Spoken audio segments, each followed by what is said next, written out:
From a distance, the traffic bridge once connecting the avenues of Victoria and 3rd looked like any other broken bridge, but behind its 1914 small-town steel truss charm, a story lies hidden in the rusting layers of its demise.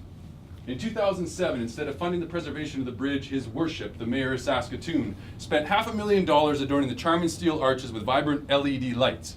Having acquired the idea from the London Bridge over the River Thames, it was His Worship's attempt at making a statement of our ascension to old world civility. Soon after, 2 art installations were unveiled by the City Council to complement the bridge. First, a larger-than-life statue titled The Founder, depicting the moment in 1882 when the future site of Saskatoon was chosen.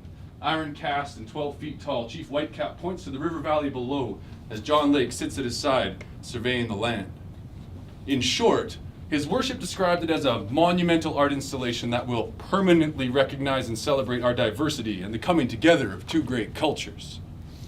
Ah, yes, 1882. Such a high tide of cooperation. Treaty 6 expanding by the day due to an organized colonial extinctathon with the buffalo and the ravages of smallpox on a people disconnected from traditional trade routes once traveled to keep tribes strong, connected, and fully stocked with earth medicine. The final war, rebranded a Métis rebellion, would end in only 3 years' time, determining a single path of cooperation between 2 great cultures. Which brings me to the second installation.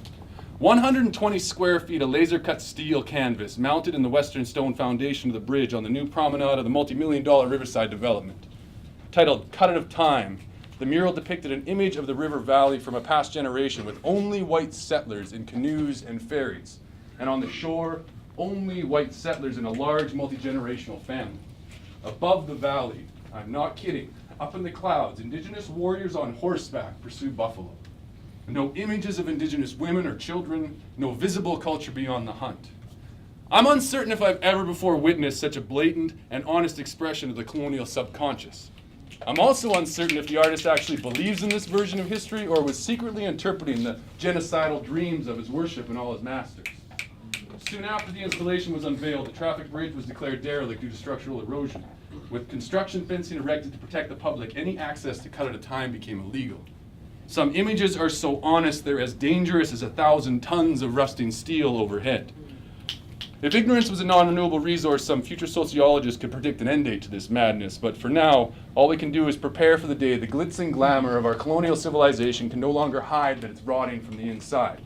Then, on that day when they finally declare colonialism derelict, abandoned, and scheduled for demolition, we'll have to begin rebuilding the structure of who we are.